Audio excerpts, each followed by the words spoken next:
Hello, everyone. Thank you for coming tonight. Welcome to Ikon this evening for the role of the artist in public life. We're very fortunate to be hosting this event in a wonderful exhibition by Britta Marakat Labber. It includes many embroidered works chronicling the history, culture, and cosmology of the Sami, the indigenous population of the northernmost parts of Scandinavia. The exhibition provides us with the perfect context for tonight's panel discussion, which brings together 4 artists from Birmingham with differing practices and approaches to art making with community and for community. It forms part of Ikon's partnership with the Museum of Contemporary Art Sydney during the UK-Australia season. It involves digital events and commissioning, including new works by Salote Tawali and Osman Yousefzada. These commissions will premiere on the Ikon and MCA websites at the end of May. Supported by the British Council, the MCA held their own panel discussion with Sydney-based practitioners last month. A recording of that conversation is available on their website. We are also recording tonight's discussion and will make this available online shortly. There will be an opportunity for audience questions for the panel at the end. We would greatly appreciate your support with the surveys that you will have found on your seats. Completing those will really help with our reporting. There's 2 surveys, one of which can be completed online, the other's printed for you. In the event of a fire alarm, please follow signs to ground floor exits. The nearest exit is over here or down the glass stairs on the way that you came in. I'm just going to make a brief introduction to John, who's chairing our talk today. John Eng Kiet Bloomfield is Senior Programmes Curator at Wysing Arts Centre. He joined Wysing in July 2016 and works on the organisation's programme, including residencies, exhibitions, events, partnerships, and an annual music festival and digital projects. At Wysing, he has curated the exhibitions and then a harrowing, All His Ghosts Must Do My Bidding, More of an Avalanche, Warm Worlds and Otherwise, and All Channels Open. John also manages the syllabus programme, a collaboratively produced alternative learning programme that supports 10 artists each year. He has an MA in Film Studies from UCL London and lives in Birmingham. It's over to you, John, to introduce the panel. Yeah, thanks, Sam. Thanks for the introduction. Hi, everybody. So when Ikon invited me to chair this in conversation and explain some of the backstory, the UK-Australia season, the parallel event in Sydney, and Skinda's provocation, I was initially a little bit daunted. I thought, oh, that sounds quite complicated. But then the more I thought about it, the more I thought, okay, actually, here's an opportunity to think about some of the really big questions, what Skinda, we'll see in a moment, calls the really urgent questions of our time, and to do so with different lenses, so local lenses, national lenses, and international lenses. And I think that's something quite important that organisations like Ikon can do, and I really just hope that, through this, that we'll have a really good conversation for ourselves, but we can also open that up and connect that to other thinking and other conversations, so both with the audience, for your questions, and through kind of an online audience at a later date, and then also just thinking about how that will resonate with the event in Sydney, which I'd urge you all to investigate. It's got some really good speakers in that. So, I'm joined by 4 really brilliant Birmingham-based artists today. I'll introduce them in a moment. We've teased out a few areas of interest in Skinda's very wide-ranging provocation. We'll reflect those in the context of this city, but would also use this unique occasion to reflect more globally too. So, without further ado, tonight's brilliant panel. Often described as the godfather of Black British photography, Vanley Burke's iconic images have captured the evolving cultural landscape and social change, stimulating debate in the UK over the past 4 decades. His body of work represents possibly the largest photographic record of the Caribbean diaspora in Britain, and as an avid collector, Burke continues to connect histories through his archive housed at the Library of Birmingham. Deanne Crooks is a multidisciplinary artist and educator with a practice centered on themes of intimacy, blackness, and politicized identities. Written within their moving image and performance works are the monologues often heard in the Black Pentecostal Church. Crooks used the space of their recent residency at the New Art Gallery Walsall to implement radical listening for an exchange of memories and folklore. In their educational work, they confront Western models of teaching and learning, offering their arts as a tool for conversation within hostile spaces. Osman Yousefzada has a multidisciplinary practice that revolves around modes of storytelling, merging autobiography with fiction and ritual. His work is concerned with the representation and rupture of migrational experience and makes reference to socio-political issues of today. These themes are explored through moving image, installations and text works, sculpture, garment making, and performance. And finally, Linda Stupart is an artist, writer, and educator from Cape Town, South Africa, currently working in Birmingham. They are interested in possibilities for writing and making discrete, grounded encounters with different kinds of bodies of knowledge, objects, affect, as well as corporeal bodies, to think through less alienated ways of living and thinking together. This emerges from the encounters of feminist art, post-colonial, ecological, queer, and affect theory, as well as embodied and object-based critical institutional encounters. And I should have mentioned that I've been reading the bios in order of how everyone's sort of panned out from left to right, if that wasn't already clear. Okay, so we'll play Skinda's Provocation.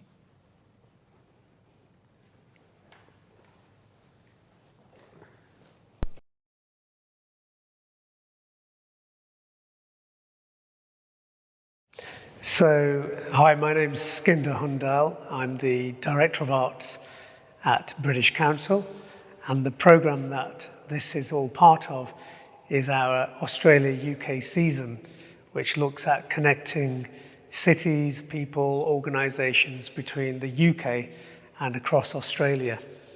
So really excited that Birmingham and Ikon Gallery has twinned, in a sense, their relation with the MCA in Sydney. This is going to be extraordinary because both spaces and places are looking at really, really pertinent issues that connect, but also explore new sort of spaces of invention. And so on one side of the waters, there's the kind of indigenous expression, and on the other side, there is this diasporic kind of perspective that is taking place. And one of the big things that we are interested in at British Council is about building relations, cultural relations, and trust between people, and trust between organisations, agencies, institutions, and communities.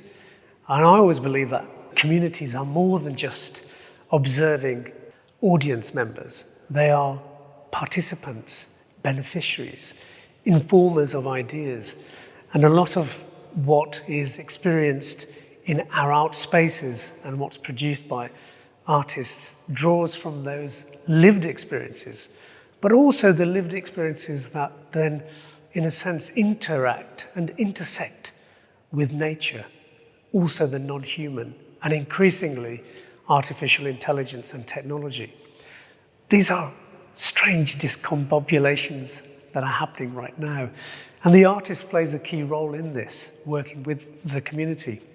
I always think about the great quote by James Baldwin, who talks about art's purpose and that it reveals the questions that the answers hide. So we live a particular truth that we feel is the norm. However, the norm has perhaps put us into a place that conforms us into a state and way of being that doesn't, in the end, satisfy some of the kind of hidden histories or the traumas that are not realized in the everyday mannerisms of our psyche, whether that leads to the idea of self-loathing or leads to the idea of stereotyping by others, and also contains our aspiration, our imagination to create the magic. And that's where we want to be. Recently, in fact, This weekend, I was in a place called Balsall Heath, and I was with a really interesting group called the Cultural Intelligence Agency. And they talked about something really interesting that made me think. They talked about the junkification of our society and that we were being fed starch and sugar as a form of almost like an addiction. And this addiction, whether it was the blinding light of our mobile phones and the wonderful social media that transports us into a place that we could not imagine and create a new sense of self. But was it too hollow? And was it really dealing with what was really happening right now and what really mattered? And what really mattered were things that were unseen, in a sense. And so when I think about artists and creative spaces, they are the in-between space that take us away from this kind of status quo of a trajectory. And therefore, if there is a space to reflect, meditate, contemplate, and create a kind of poetic analysis of the world we're in, we will find that there is a language and expression that needs to be heard more in the society we live in. The voices of those in the margins, I 100% believe, are the places that will invent the new future. The periphery, the unseen, is that moment where you bring that collision into what has, in a sense, perhaps suppressed that creative dynamic. And so that creative dynamic comes alive when the spark is engaged. So you can create a work of art and it can, in a sense, reveal new answers, but also ask a series of new questions and also create this kind of radical ripple that proliferates and becomes an infinite provocation to change and do something that really, really mattered in your location, whether it's hyper-local or whether on a macro level.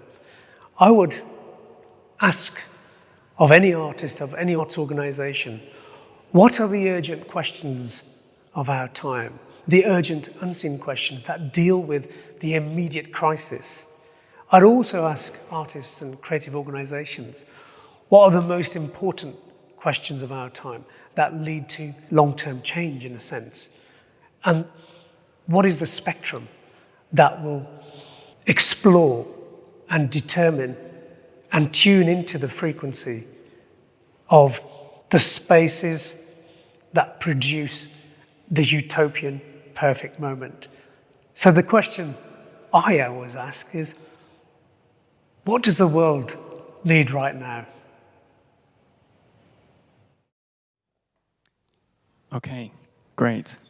So lots to think about in that provocation. And as I've mentioned, I've teased out a few starting points for the panel, but if you feel like there's something I've missed, there should be time to talk about it at some point. And also for the audience, if there's anything you particularly want to pick up on from Skinda's provocation, just hold on to it and we'll have time for questions at the end. So I'm going to start with a very simple one, just to ground the conversation. Osman, I've just read your bio, along with everybody else's, and it does a really succinct job of articulating your practice in this kind of context. But my question for you is, how do you explain what you do to people who don't work in the sector? So whether that's, a family member or just somebody you bump into, how, in very simple terms? What, the elevator pitch, or just kind of like just telling a family member or someone else who's not really in the art space. Yeah, exactly. Of what do you really do? I tell stories. I think that's what I try and tell. I tell the same story across different mediums, across whether it's in the visual art space, whether it's in text, it's in writing, or in kind of garment making when I kind of started out. But I think, people always try and actually want to ask you particular questions of like, if it's in fashion, what season, or what color is the next season, basically, or I'm always at a party and that's the kind of question that kind of people ask, or or if I say I'm an artist, they said, what sort of paintings do you do? So it's always this kind of like people have a particular idea of what something is, and then, I don't know, it depends how open or the conversations that you really want to have. Sort of like the book that I've just written now is really about sort of a moment in time. It's kind of an anthropological exercise of the 80s and 90s and growing up in Birmingham, Borstal Heath. And for me, it was a way of actually just creating a foundation. But I think it's very much, we just have to actually, depends who's asking it at the end of the day, and it's many different answers to different people, and you just have to gauge your audience, I suppose. That's great, thank you. I'd like to just ask the same question to Vanley as well. Can you repeat the question? Of course. How do you explain what you do to somebody who's, you know, not in the audience at Ikon, just somebody you might bump into? Well, I've always had to explain what I do from the moment I started taking photographs. I've had to explain what I'm doing, because as people, we weren't particularly familiar with being documented. So consequently, whenever I turned with a camera, I had to explain myself. So I would say that I'm documenting the black community, and they didn't quite understand that was. And so what I would do after a time, I would take a box of photographs around with me, and I would explain to them what I was doing and why it is important for them to participate in the process. Okay, thank you. And then, Deanne, to expand on that a bit, as somebody with a very wide-ranging practice, I wondered how you would explain just what an artist does. Just not your own practice, but just in that sort of context. Yeah, I think similar to Vanley, there's almost like a challenge for me within my own sort of family and friends and personal community, where there's that question of the validity of what I do. It's almost like, you're an artist, okay, well, first of all, what is that? Second of all, how does it pay the bills? Like, there's this element of survival. I think that's the priority within my own circle. So I think it's more them trying to understand, how can this thing, not so much what is it, but how can it help me survive? Which is kind of sad, but also very caring. So I think for me, the way I usually just explain it is I try to give reference points. And as much as representation is almost like I feel bittersweet about it, I try and use some form of representation of trying to connect them to artwork or what art it is that they might then connect with. Because art is literally everywhere. It's like within us, and I guess it's trying to get people to really understand that and relate to it. And I guess that's what I'd say I tend to do. I'm trying to like get people to relate. Thank you. You've already touched on a few things which we'll come on to in a bit more detail later. I just wanted to extend that same question to Linda, if that's okay. I would say what is an artist is not a softball question, which is what we were promised, but it's fine. I mean, my bio, I think, it like made me cringe as you were reading it, because it's like, obviously it's my fault because I cut and paste it and send it to people without changing it for 10 years, but it's very like, I did a PhD at Goldsmiths and I wrote this, and it's like, oh, gross, doesn't mean anything. Anyway, like, what does an artist do? I guess it's, for me, what artists can do is think about and maybe show the kind of meaning that materials have, I guess, if at their best, that like materials, objects, spaces, like makes those meanings apparent, I guess, and histories. So like makes visible things that might otherwise be invisible. That's very broad, but that's probably what I would say. Okay, thank you. No, Yeah. I appreciate that probably wasn't a softball question, but Did you change the question? Like, wasn't the question of how would you describe yourself? Oh, no, I just didn't see the questions, but John was like, it's fine, they're easy. It's fine. Okay, great. But yeah, definitely something that we sort of will need to think about if we're going to make the case for artists in public life, and you know all that means. So my next more specific question is for Vanley, and I wanted to start with a quote from the late Stuart Hall. So Hall said of your work, "The personal, social, and economic life of black people as they arrived, settled, and became established in British society is being constructed. giving a certain meaning, a significance and value by Burke's camera eye, not merely captured. So he said it's constructed, not merely captured. So I wanted to ask firstly what you felt about that quote. I thought it was fine. Thought it was fine, great. Luckily I have a follow-up. I mean, I felt he summed up somehow what I was doing. Every now and then someone says what you're doing a little bit better than you've been able to do because you've been so busy doing the thing. So, I mean, for me, that captured what I was doing. And I've always felt, you see, for me, the idea of documenting was a way of capturing or constructing, if you like, a legacy.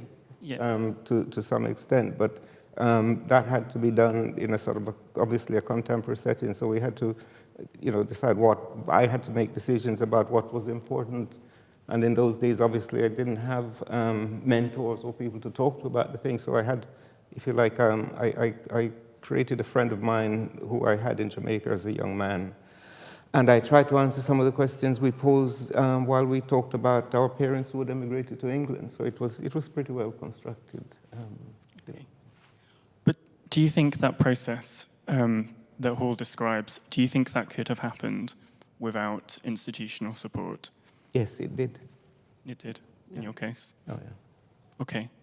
And any thoughts from the rest of the panel? So I suppose that's a question about just working in the margins exclusively, and is that sort of possible? So is it possible to, construct, reflect public life without that kind of institutional support? If anyone wants to come in on that. I mean, are any of us like represented by a gallery? I wouldn't have thought so. Me, I'm not represented. No? I had a gallery person came to my house once. Didn't come back. Yeah, it's the curse of curators. No offense, Dan, but yeah, I mean, I would think that I don't know of everyone here, but that was my immediate assumption based on the idea that these are good artists, that they probably don't have representation by a gallery. And I think there's obviously loads of different models of making things and doing things. And like, I work in a university, whatever, that's like the biggest institution. But yeah, I don't know. I think a lot of the most exciting things are obviously made outside of institutions, but like, I'm a white South African, so I have had a lot, it's much easier for me to say and do that than it is for most other people. So I think that comes back to that point about survival that you were talking about, Dan, that I think is really important, is like, that means different things for different people. Mm-hmm. Like, I don't have to survive on making art, thank God. So. Okay, thank you. Anybody else? I mean, just sort of adding on to the idea of survival, it's like you're kind of like pushing yourself up against like, oh yeah, such and such thing sold for 20 million, and why is your work actually still either not selling, or it's kind of, it's sold for a couple of grand or whatever. That is, I mean, I don't know, family is kind of quite, I think that's a whole conversation, especially with migrant children. They always want their kids who have a safe career, at least the kind of intergenerational sacrifice that they made. They feel it's a kind of, they can't really somehow fathom what they didn't necessarily experience, because I think a lot of, I mean, I'm quite interested in class as well as kind of race, so that is a different kind of conversation altogether. Yeah, in terms of sort of, in a way, a lot that's been said is sort of making my mind, there's a lot of things happening in my head at the moment. But when I hear the word institution, I think, for me, I've had like a complex relationship with that, because I think initially you just think institution, bad, but actually there are a lot of good people in bad institutions sometimes, or I know for myself and my own experience in becoming what I define as a successful artist, and that my definition will vary to other people. It's been at the hands and the help of just really caring people who happen to be in great positions in a particular institution. So I definitely think a lot of the work that I make, it's already, the value of it and how good it is isn't because it got shown in an institution, but the ability to be visible and to make money has been because of certain institutions and people within those institutions. So sort of answering that question in a way. Can I just add? If I might come back, when I said it was sort of constructed outside of the institution, it had to be constructed to a point where the institutions got involved. But up to the point of, if you like, developing that process, there were no institution involved. So, I mean, it was a labor of love, and it's perseverance. Like I said, I had my first exhibition at the Ikon in 1983, and I resigned from my job at the Birmingham Polytechnic the following year because I thought I'd made it. I thought I could branch out now and do something on my own. And I'm still trying. So that probably gives you an example. But along the way, there have been institutions along, that is, sort of, I think what they did for me is they sort of encourage you to carry on, and they gave you the opportunity to show the work that you've been doing, which is, it's also quite helpful because you're able to take stock of what you're doing and relate to the people who you're, in my case, I'm photographing and collecting their ephemera. Yeah, no, I mean, how my practice kind of expanded was actually because of an institution. I think that's, like Jonathan, actually allowed me to tell stories that I'd been kind of like welling up for quite a while. And I think, so I mean, there is, but I mean, to come to the forefront, it's always a lottery in many ways. I've kind of like, I've been in, there's like the next person who may be even better than me or whatever, but it's just, I don't know, there's this kind of like cosmos sometimes that can actually just allow you to step a little bit ahead of someone else at a particular time and then maybe not step forward at all afterwards. So it is, yeah, I mean, so I think institutions aren't always that bad at all. Hashtag not all institutions. Not all institutions. It's definitely true. And I mean, everything, like you can frame everything as an institution. And I think I really like what you said. And also because, Dan, you've done work in the same institution that I'm in that is really critical of that site, and that is a real act of care and love. And that's something I'm really interested in. Like deep anger is often actually a way of kind of caring for a space, and that can shift it. So I do think that, it's not like go live in a wilderness on your own and kind of, produce work. But I think that, like what you were talking about with your parents, it's like I foolishly have a painting degree, and like all my best friends are really successful painters, and it's always like, Georgina has a show. She's like, my best friend's like, has a show and is selling her paintings for like this much money. Why aren't you doing that? And it's like, yeah, it's not going to happen. So that kind of, I think there is often that conversation about like how value is placed on art in different, parents. Okay. Thank you. No, I find it obviously really fascinating, and like so many artists have a story of resilience, and it's absolutely true in almost all those cases. And I suppose the problem, the trap I'd be really wary of is that by sort of drawing attention to that resilience, you don't want to give society, powers that be, a kind of an excuse not to support artists. And I don't know what the right kind of relationship is there between artists and institutions, but I think it's just something I think about. But I want to move on to kind of thinking a bit more about like kind of everyday creativity and kind of creativity of some of the people that would make up public life in the title of this event. So I was recently looking at some of the videos that Deanne produced for your New Art Gallery Walsall residency. Mm-hmm. And you talk about collecting Caribbean tales or old wives' tales. Mm-hmm. And there's a part where you describe a trip to Kingston, Jamaica, mm-hmm. and these like amazing kind of hand-painted signs that you found that would be outside various businesses.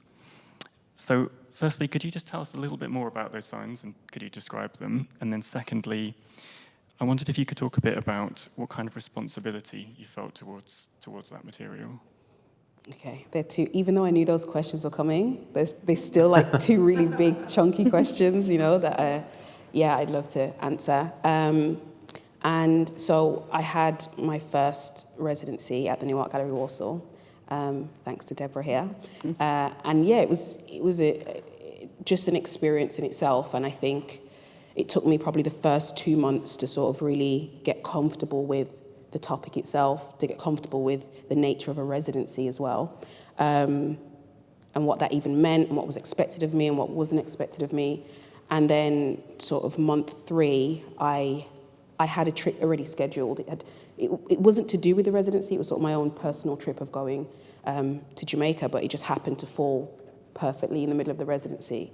And I spent some time in Kingston with my partner and my partner's family. And I just fell in love with these hand-painted signs. And you can see, you can see it online generally and Google it, but if you go onto the gallery website, you'll see the videos that were produced. I've got like pictures showing there as well. And they're just these beautiful hand-painted signs that you saw everywhere. I feel like it was almost a way for small businesses and people to sort of identify themselves to their customers, to their communities. It was very normal. It was a very everyday sort of art that you saw. But at the same time, it was celebrated, because if you go to like the National Gallery within Kingston, you do see these preserved hand-painting signs where they're clearly sort of saying, hey, tourists as well, look at this is a part of our culture and the way we do things. But within the sort of local area, that's just like so normal. Like anywhere you go, there's not a digital sign, there's not a neon sign to identify a company. It's all got this personality of this hand-painted artist that has been sort of challenged to capture the personality of the business owner as well. So I think that answered what's the second question, sorry? It's just about like a responsibility towards that kind of material, or? Yeah.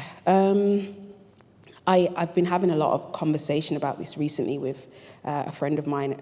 Almost sort of, they were asking me, what's next? So sort of after the residency, what are you going to do with the tales? You've collected all these tales, you've discovered them, but what do you do with them? And I did feel this responsibility to almost like archive them or put them in like a booklet, or I have a background in graphic design, so the need to have something physical and in print was just like haunting me. But actually, the beautiful thing about the tales is that they have been carried in the bodies of ancestors for years, centuries. So my sort of approach is a little narcissistic, where I think, okay, now I need to print them and hold them together and create some sort of publication to make them real. But actually, I think the responsible thing to do is to let them continue through my body, through the bodies of people in my family, my community. So I'm sort of torn with how responsible I am for these tales and what I do with them, to be honest. So ask me again 2 years from now. Okay. Yeah. Thank you. So I just want to expand on that a little bit and extend it to really anybody on the panel who wants this next question. So with that kind of everyday creativity that Deanne sort of described, how can we understand the role of the artist amongst that? Or to put it another way, how can we make space for that kind of like vernacular kind of creativity without taking even more agency or indeed protection away from artists? So how can we both sort of have, these two things which instinctively, without thinking about it too much, I think are good. The idea that artists need to be sort of kind of almost like this special category somehow, economically, in terms of, in all sorts of ways. How can we sort of have that? Basically, how can we pay artists properly and look after them, on one hand? And then how can we also have a situation where the making of art isn't a special thing that only some people can do, because that would be weird and very unhealthy. So any thoughts on that? Yeah, great question. I mean, it depends what value you put on art at the end of the day, whether it's transactional. I mean, I purposely have an interdisciplinary practice, basically, because I don't always want to transact in a way where you become a specialist and you're known for one particular thing, and then that particular thing has, if I'm a great teacup maker, I'm actually the best teacup maker in the world, and that has a great value. And but then it doesn't always allow me, because my work is really quite political, and it doesn't allow me to have that conversation or to channel those conversations through that great teacup, basically, that I perfected, that I can sell for a lot of money. So in a way, I've kind of purposely really tried not to kind of transact in the world, because it allows me to tell my stories in different ways. And, you know, if I needed a brain specialist, I'd definitely want a specialist to look at my brain. But if I was doing cultural production, in a way, I think I can tell those stories in many different ways. I mean, I guess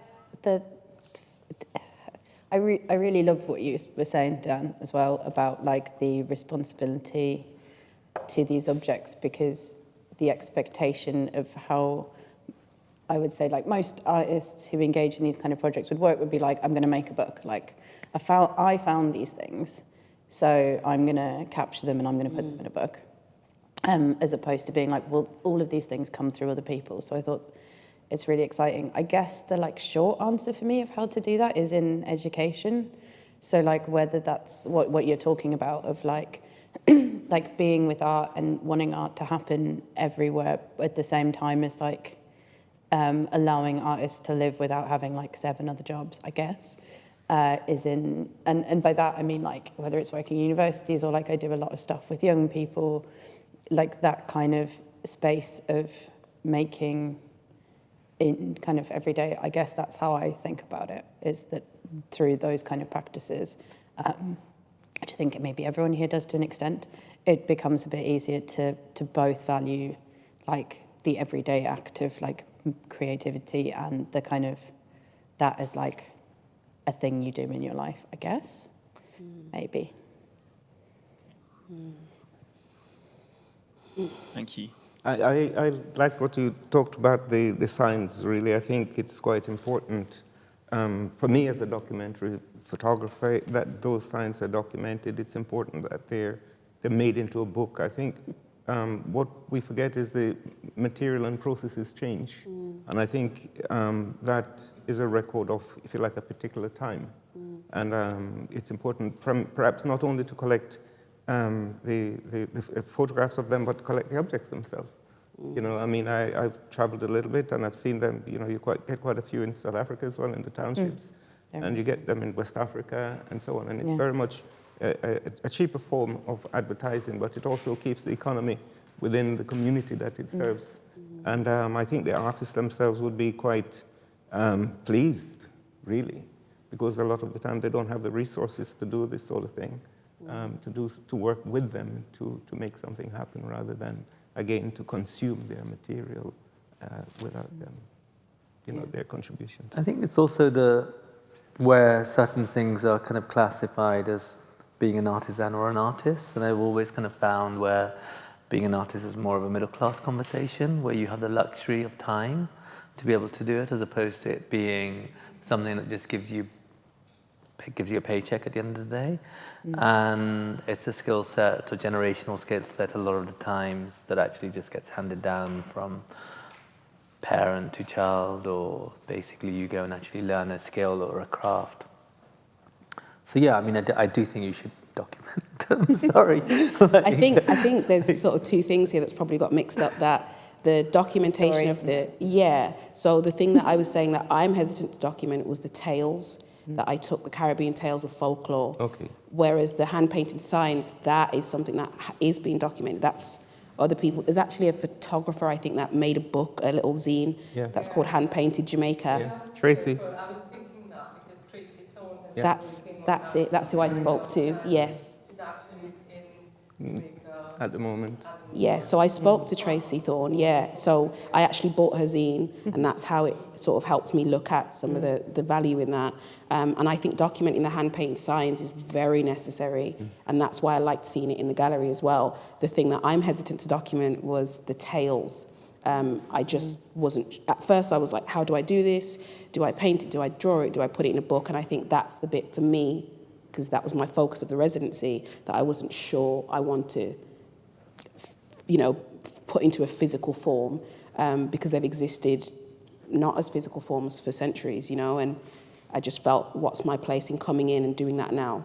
But definitely love that the hand-painted signs are, yeah, I agree with what you said as well about the economy and just getting that attention to them as well. And even the artists that are making these signs, just their visibility is so important. People are going to these parts of Jamaica and being like wanting to meet these sign artists, which is really helpful for them, for the community. So yeah, I just wanted to clarify that. I think as an artist as well, you would never be interested in documenting the signs because that's not your practice. Yes, exactly. What you're more interested in is looking at a language that you could use to say what you wanted to say. Absolutely. And that's something that you're still exploring. Yes, But I mean, absolutely. you know, just there's nothing wrong with documenting these, but people are different artists and work in different ways. And I don't think that's a road you would go down particularly. Yeah.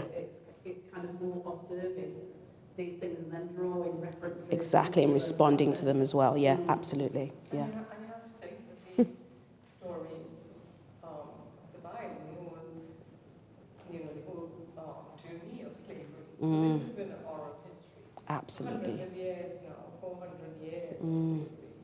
So I think that's probably a really nice place to start. Yeah. Yeah, absolutely. Thank you. Okay. I want to just move things on a little bit to think about audiences. Osman, on my way here, I passed your amazing installation, Infinity One, spectacular installation at Selfridges. And I understand that part of the thinking behind it was that you wanted it to be visible from Balsall Heath. That's something that I've heard. Maybe you can confirm that in a moment. But at the same time, there's a strand of your practice as a garment maker, which has led you to dress, lots of kind of household names, Beyonce, Lady Gaga, amongst others. And so my question then is, who do you make work for, and what kind of audiences do you have in mind when you're making work? Does this change? Who do I make work for? I think kind of my practice in fashion, which I've kind of like relabeled as actually garment making, has kind of like tried to react against a seasonal kind of conversation. And I think where you marry, when you make stuff, when you've got to. If I was making a painting or one piece, I'd have to convince one person to buy it generally, unless it was an edition of something. Then, otherwise, I have to convince 100 or 200 people to buy a jacket. To actually probably have a similar type of kind of conversation, but I mean, for me, I've kind of expanded my practice to actually kind of retain meaning in what I do. And I think as a garment maker, it wasn't allowing me to actually retain meaning. It was more about what's next, and it was a very hungry consumerist kind of beast. And I think it's a cyclical and a seasonal kind of, you just have to feed the beast all the time. And then, and it's a conveyor belt. Like any profession, there's a conveyor belt. There's a whole generation of new hopefuls actually behind you wanting to kind of be the next hot thing. And I think it doesn't allow you to somehow sort of, here I have that conversation against on class, the ability to be able to have time to again, to be able to just to sort of like pontificate and to see why I really want to do something. So I think, I don't know, I kind of like, I packed my schedule for a year for actually with enough projects that just gives me enough of a salary, but then next year I'm kind of like unemployed. So I'm just trying to like this idea of being on the perithesis of like not really having a regular idea, and that I'd be at 40, it's not really the kind of like the safest position where you don't really have a pension. But I do why I've kind of like changed my I mean, what I do for, and I don't know if I do it for a particular audience, but I do it why I think there's a reason for it, basically. And it is about the conversations I want to have on migration, on inclusion, on class, on bringing those conversations to the forefront and being able to see the Infinity installation from Borstal Heath, where I grew up, where I could never really occupy space in a central space, really. And that's, yeah, in a very long-winded way, guys. Thank you. Any reflections from anyone else on the panel? So, What's the question? Who do you make art for? yeah. Yeah, no. It's really hard.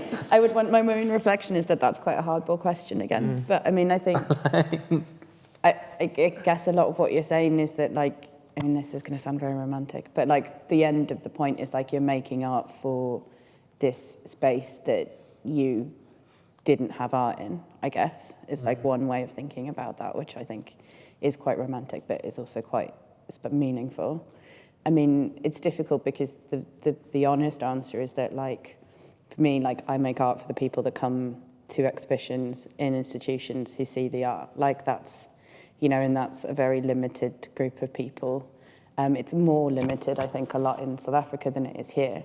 You know, it's a much more, a much, like, smaller and particular group of people in the kind of institutions I was showing.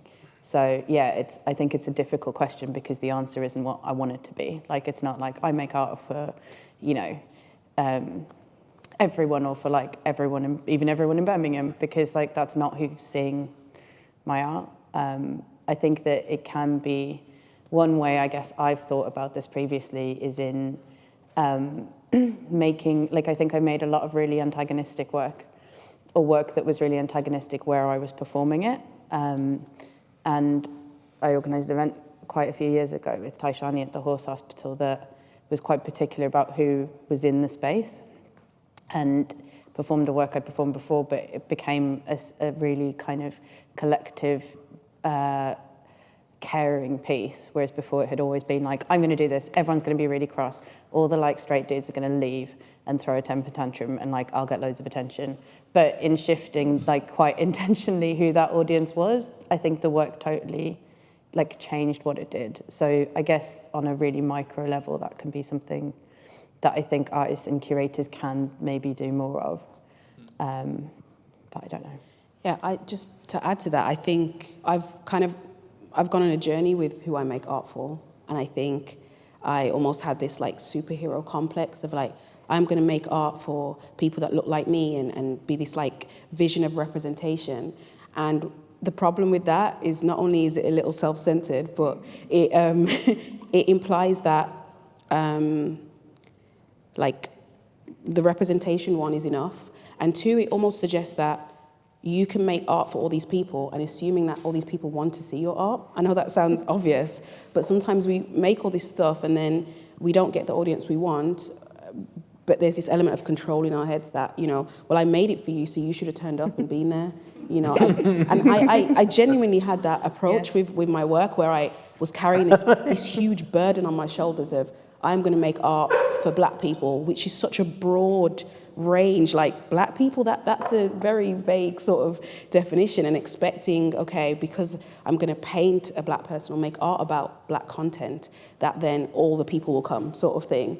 And that's just a very naive approach that I had. So I've really changed my approach now, and just learning generally as I'm an emerging artist, I'm learning, I'm going on this journey of understanding who I am, who my audience is, why I do what I do, and that will change as well. And there'll be stages of my life where actually I'm making art solely for me, just in a very selfish way, as a way to survive, to express something, to not hold it within my body anymore. So even though we're talking about audiences, sometimes I feel like I'm my own audience. And I guess sometimes I actually am, you know, like I put on an event and it's just me, or it's me and my partner, or me and a family member, and that's enough. and that's still valuable as much as me having an exhibition with thousands of people there. Me with just one person there, that person is still so appreciated as well.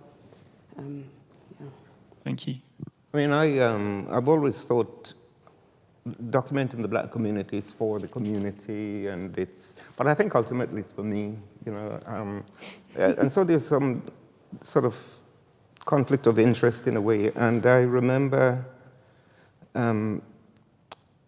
one day living in the flat, I live in a tower block, I live on the 9th floor, looking out the window, I thought, well, what would happen if I would advertise in one of the national newspapers, black newspapers, and say, well, what had happened is I couldn't identify the community that I was working for. You know, who are they? Because this community is constantly shifting, you know.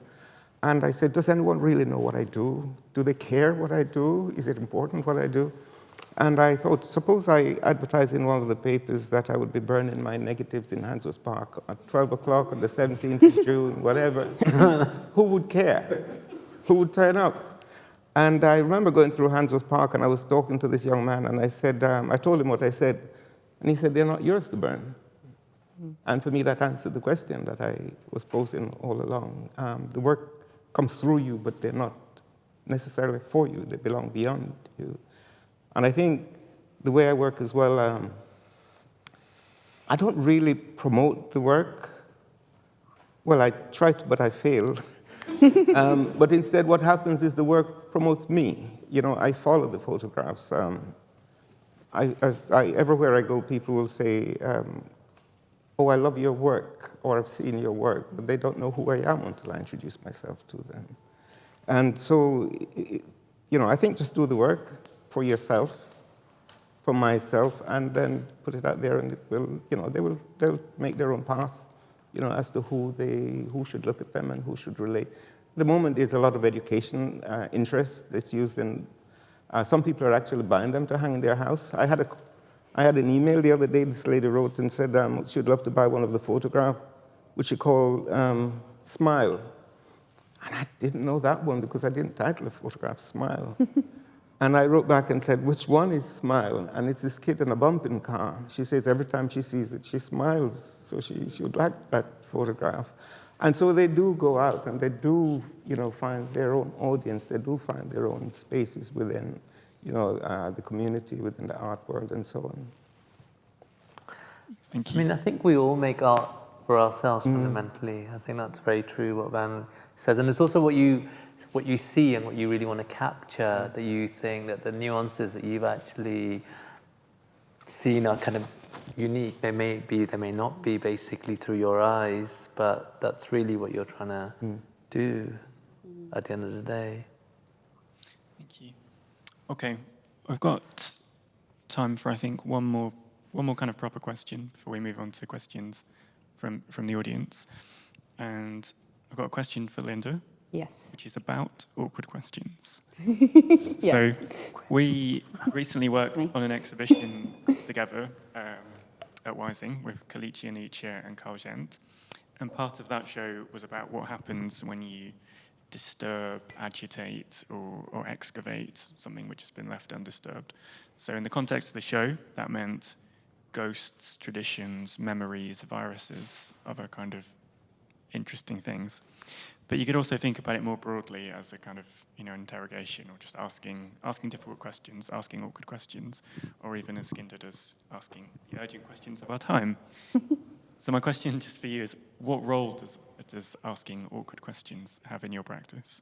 Yeah, great question. I should have looked at the questions before, but I think, so if I think about my practice as not just like the art that I'm making that people get to see, but also the practice of like being sometimes a varying degrees public person in the world, I think the answer to that, and something that I'm quite proud of, is asking questions like, where does your money come from? Or like, hey, like, what's, you know, like, why, yeah, where does your money come from is a really good question. Like, what, and I mean, these are lots of Birmingham questions, like, where are you finding your new person who's going to run this gallery? Like, I want to know what's the process. I want to know things like when I discovered that Eastside Projects was working with Lend-Lease, who I spent many, many hours protesting in London when they destroyed Elephant and Castle. I want to know why. I want to know why the university I work with gives them money. I want to know, why there's a Blood of Exeter still on the board of loads of galleries, including ones that I've worked with in London. I want to know why major film institutions are financing films about loving paedophiles and being white dudes. We talk about this film all the time. But these questions I think that is a big part of my practice. I know that people share screenshots of tweets that are this person's being difficult again. And I think being difficult, and like I said before, I'm in a position where it's easier for me to do that. So I fully understand that. But I do think being difficult, making difficult work, constantly just nagging at the surface, or when you pick a scab, just if you think of the whole of the art world as a scab, just kind of picking it all the time. I think that makes things happen, because then there's a wound and then the wound can heal, and that was really cheesy, but it maybe tracks. So I think that's I do consider that to be quite a big part of my practice, is just annoying people and bothering them and just keeping asking that question of who is this and what is this? And trying to understand that because I think what I said at the beginning, and my poor students, when I talk about what good art is, it's about a relationship between form and content. That's how I talk about it. So you obviously have these amazing reasons for using photography. Why are you talking about performance, stuff you've made in Selfridges? All those things have this really specific meaning. But I think if you think about form as transactions as well, and institutions and something bigger, then that's, I guess, how I think about it. Yeah. Thank you. There's a really nice Sarah Ahmed quote where she talks about complaint as queer method, and more specifically the barriers faced by those who complain. Ahmed says, to be heard complaining is not to be heard. And I thought that was really interesting. Yeah. Yeah. Yeah, that's amazing. I need to start using the first person, but I was really lucky. I was at Goldsmiths when Sarah Ahmed left and resigned. And I think that resignation or withdrawal is something that we're seeing a lot more of happening right now in the contemporary art world in the UK in ways that are quite public. So with the British Art Show 9, and some artists being I'm taking my work off, and some artists being I'm not going to. And so there's those things, and there's a lot of conversation about withdrawal. And I remember that moment of Sarah Ahmed saying I'm leaving this institution. She spent a huge amount of time and energy on building a feminist network, doing so much work, and eventually it was nothing that I'm doing is changing the way the institution works. And that was about sexism, and that was about sexual harassment and racism. But that withdrawal was quite amazing. And I think it's true that if you to be heard to complain isn't to be heard is quite a kind of magical thing. So then what do you do with those voices, I guess? Or do you not do them and you do something else? Don't know. This is just me being a Sarah Ahmed fan. Sorry, that was 10-minute fanboy on Sarah Ahmed. Any very urgent reflections on that? If not, I will open it up to questions from the audience. What's the question? Sorry, no, it's fine. It's fine. I think I will just open it up so we can keep to time. Yeah. Does anybody have any questions in the audience? There's a microphone, I think.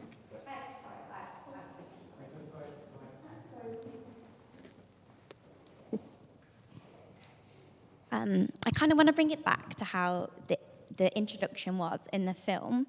And it was talking about how artists working on the peripheries are going to kind of be the instigators of social change. But I wonder, how does an artist remain connected to the margin that they come from when you're moving increasingly closer to the middle within the institution?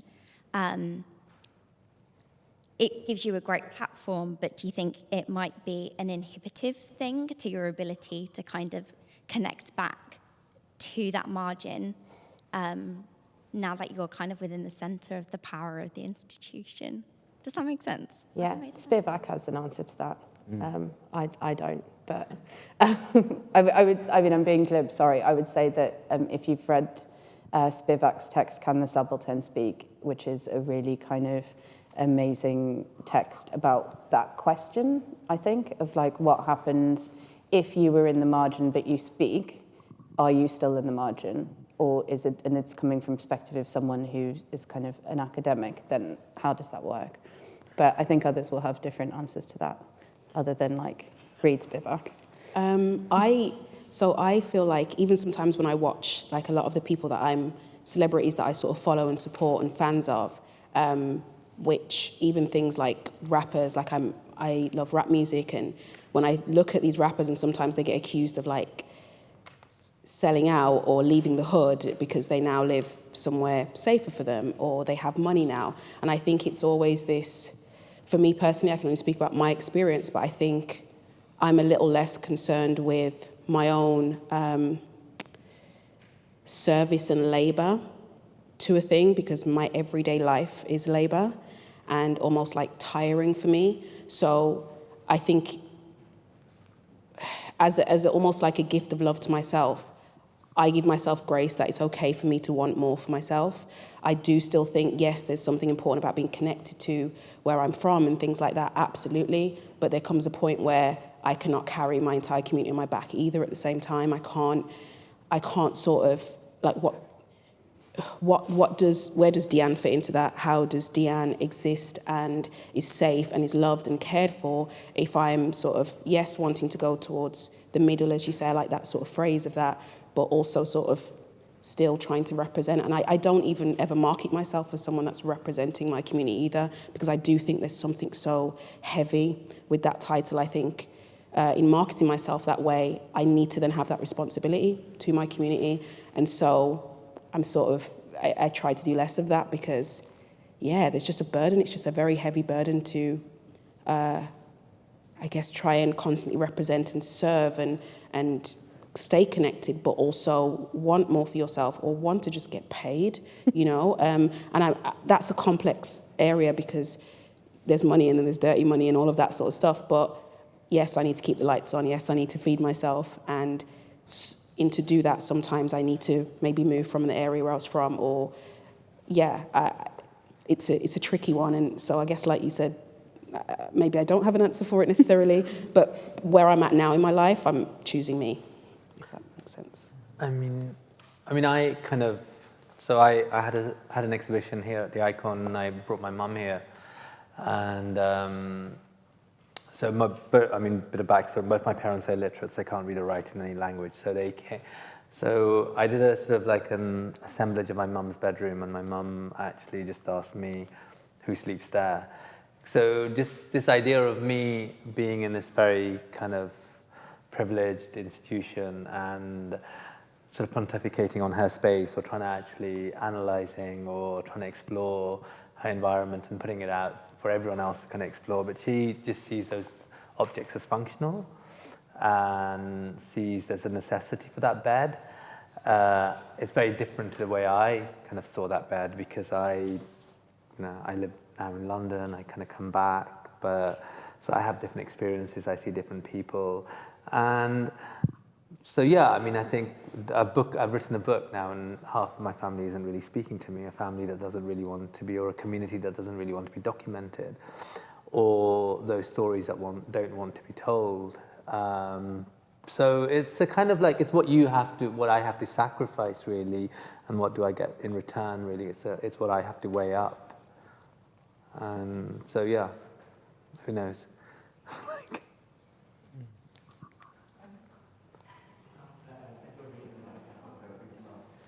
My name is Tony Kerry, and I know Vanley very well. Everybody is on the platform there. But I'm going to leave everybody here, including the audience, with a challenge, because it's being recorded, and I heard the word institution mentioned at least 15 times.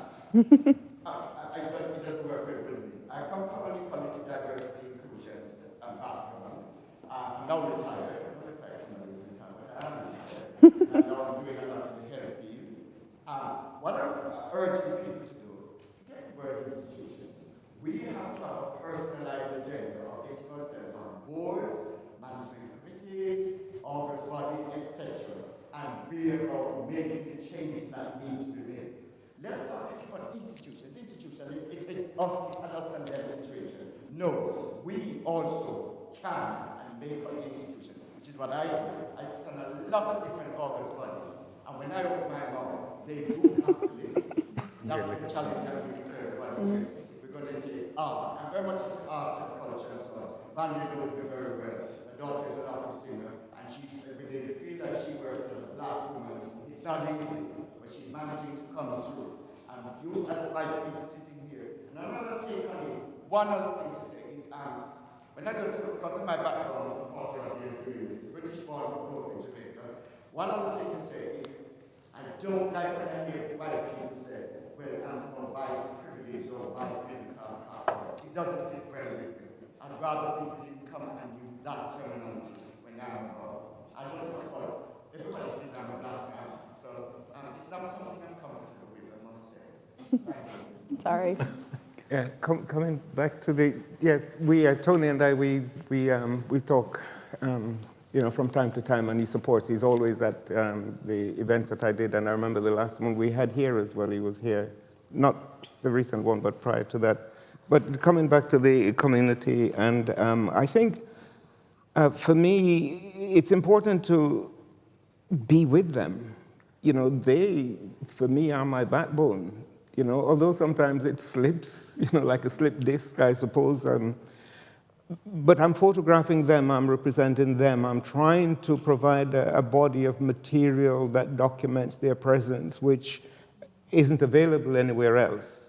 So I have to work very closely with them. And I don't think working with them and selling a print, for $3,000 is a sellout, really. It just gives me the opportunity to buy a better camera or a lens. Pay your bills.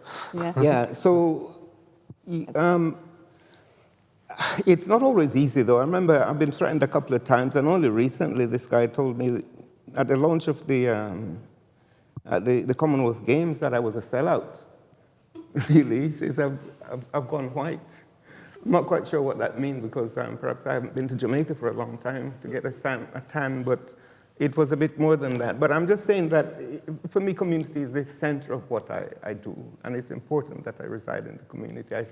I'm always listening. I'm always talking to, the conversation I have with Tony, the conversation I have with the guys in the shebeen, or the people in the church, or the guys in the offices, or wherever it is. That's what I feel like I use as fuel to generate new work. And as I mentioned the photographs that I do, but I not only take photographs, but I collect ephemera related to the community. And it's by way of, if you like, continuing the collection of those stories that we have, those untold stories, because I find as immigrants, when we come here, we have very little time, if you like, to appreciate what we're doing. We're so busy trying to find a house, a place for our kids, work, and all of that sort of thing. And it's at that point, I think, the work that I do, the photographs, when you have time to sit, when you're retired, or when you have grandkids or something like that, you're able to look at that material and engage with the younger people about your experience related to the photographs or the objects that are collected. Yeah, so that's, for me, the community is very important. Is there time for one more question? It has to be really good. It's really, really good. Rosie's picking. Okay, the role of the artist in public life. It's something I've picked up in the introductory film, and something somebody behind me said just, sorry, I didn't see who you were. So the role of the artist in public life, there's a duality in this statement. The artist and the art world can be seen as a kind of other, separate from the general function of contemporary society. So does the artist, who clearly has a role to play in this culture and who populates its materials, its media and technologies, contribute constructively as an effective, reflective influencer or commentator? Or does the artist simply draw such cultural discoveries, for want of a better word, into the cultural other of art activity, in effect using contemporary culture as a source for ideas and inspiration. Does anybody who feels like? I mean, it's kind of the question we've all been asking, and I think you were speaking really well about how you have to be in culture. Like, you know, there's not like a community and you, a documenter, but that you're part of that. And yeah, so I think it's the kind of, those are the questions that everyone's asking over the whole course of the evening, isn't it? It's like, you know, I think I would say, hopefully, I think that no one here wants to consider themselves as outside of public life, because always something else, right, outside of the like everyday beings of like being in a body and being in various communities. So I would guess in trying to like be a good artist, you have to not do that thing, the second bit that you said, where you kind of go like, here's something shiny somewhere else and I'm going to show it to people in a gallery, but rather like be a part of that. And I think something that, and that's well, from what Tony was saying as well about responsibility, because a lot of us are educators as well, or have been. I think about that a lot in terms of like, it's great because you get to decide what's important. So people always be like, we have to teach these things because this is like the canon. And I'm like, who do you think makes the canon? Like, who decides what's important? It's us, you know. So like, it's curators, it's educators, it's people, it's like can be artists. Like, we decide what's important, and I think that's something also Sarah Ahmed says about citation. Like, you can stop and you can change how things are taught and how things are seen in communities. So I think that responsibility, that kind of really echoed with me as well. I didn't really say anything, sorry. But yeah. I mean, I think also, you know, bringing the community into these spaces, you know, is also quite important. I mean, I had an exhibition downstairs where I had the entire contents of my flat there. And it was kind of interesting when some of the people came in, and I remember one particular family who came in, and this youngster came in and he saw his granddad. And he was so pleased to come to town and come through these double glass door, up the stairs, walk into the space with material that he's familiar with, and saw his granddad in a book. You know what I mean? Just think what that means. And it also, I mean, a lot of people didn't know, and I think a hell of a lot of them haven't come back since. You know, we need to know another one. I'm just saying that what the photographs do as well, they bring people into these spaces, and it opens up the space to a wider community that feel they belong to a wider society and not just you know, at a school hall in Handsworth or at a church hall. And these are all places that I exhibit as well, and that's quite important. In that initially I couldn't really find gallery spaces to exhibit the photographs. So, you know, pubs, clubs, shops, church halls, shebeens. Even now, if you go in Handsworth, in some places, you'll find photographs there and people talk about them. One young man who, he has a takeaway shop, and he said after hours one night, I think there were about 7 of them in the shop, and they spent 2 hours talking about the photographs, and they came to the conclusion which was my best photograph as a result of, you know, the photographs being in that space. And for me, that wouldn't have taken place anywhere else because they're not coming to the gallery. And if they had a book, it wouldn't be the same. Although there is another group who tells me that they use the internet. They download some of my photographs and they use it for discussion every month when they meet.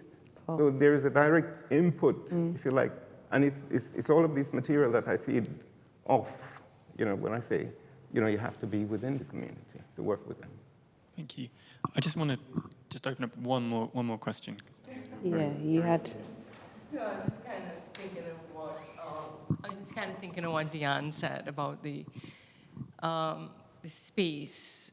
Is it a physical space or is it a mental space? That being in the margin, you know. So the rap artist who actually leaves the hood and goes to his fancy apartment in LA. Has he actually left that space mentally? I mean, his music is still about the hood, years and years and years later, you know? So I just think it's something to think about. Yeah, you know, we absolutely. might leave the hood, but we might always be in the margin. Yeah, and I think that's why I use that example as well, because it's something that's always sort of spoken about very sort of flippantly, I guess, or people are accused of these things quite casually, and there's just, you get a lot of judgment, and we know this with social media and time we're in, there's a lot of sort of judgment and cancelling and this, that and the other, and I think that's why I connect to that example, because I think wanting to have, something physical better for yourself doesn't necessarily mean that you are no longer treated a particular way. So there's definitely something there about mental and physical space. And I think for myself, when I say sort of I'm choosing me, I mean in terms of me choosing to leave a particular area or to leave a particular way of doing things is not me saying I resent that way of doing it, you know. It just means maybe I just want somewhere with an extra bedroom, and where I was from before, I didn't have the extra bedroom. But in terms of how I'm perceived, I'm still perceived as the person that grew up where I grew up and the person who I am. And it's also about culture. Absolutely. And I'm very proud of my culture. Yeah. And I'm very proud of where I've come from and what my culture is. And there's no escaping it either. I think everything I do, and it's sort of ingrained within my practice, my blackness, my the fact that I've born where I'm born and even grown up in the church still has such a heavy influence on what I do and how I do it.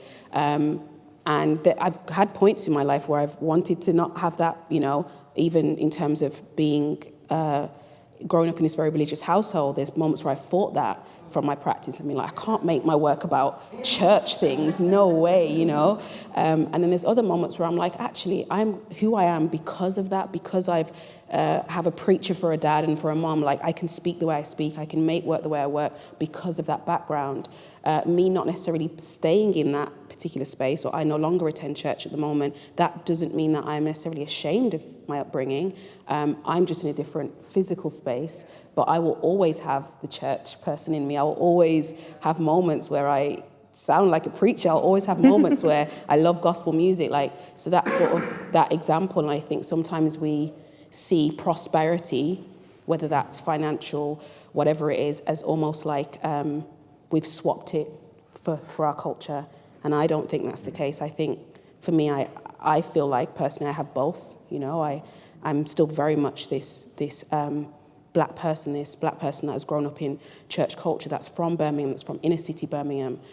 All of these identities that make me who I am sit alongside me also wanting to sort of buy nice things or just have somewhere a roof over my head. I think I can have both, I think. Yeah. Thank you for that. Interestingly, I remember in Peribar, there were some hoardings with portraits of people, and I was on one of these hoardings, and this young lad who lived in my tower block, he said, are you famous? And I said, I don't think so. Do you think I'm famous? He says, yes, you are, because I've seen your photograph. And he said, if you're famous, why do you live here? And I said, if you're famous, you can live anywhere, you know? And for me, that's kind of important in some respect, because I don't think, I'm not getting at you because I realize, you know, the needs and so on, you know, where you live. I mean, my son, who wanted a bigger house for his family, has moved all the way out to Birmingham because he couldn't afford one there. I understand all of that. But I think, not so much now, but earlier days, a ghetto is not formed by the people who lived there. They're formed by the people who lived the space. A child living in areas in Handsworth don't have a policeman next door. They don't have a banker next door. They don't have a doctor next door. They don't have a librarian next door. They don't have a curator next door. You know, they come in and offer, if you like, a kind of service to these people, or their relationship with them are, you know, outside of their immediate community. And I think that needs to change for me, because I think kids need to grow up with others and feel that they can be like the man next door. You know, not the one that goes down the bookie, you know, every day, or the one that can't find a job, or the one that can't so-and-so, which is what they tend to be more familiar with, but with people who are, you know, genuine contributors to society as a whole. I think Osman had something, but... I mean, I just think as you expand and you experience other things. I mean, for me, my experience has really been I've kind of like had to move away to actually become who I am, and then actually come back as well into the kind of community, and then the community does very much look at you in a different way, basically, and I think those are kind of like, we all kind of operate in groups, basically, and especially for me, my art, my activism actually is relied on that sort of idea of belonging and groupness.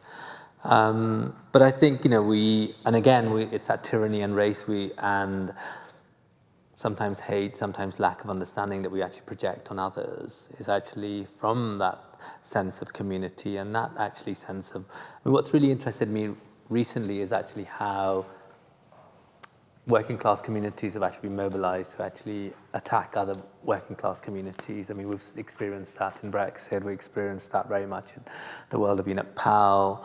And I think, I think the black, brown, middle class experience is actually very different to the black, brown, working class experience as well. So I don't,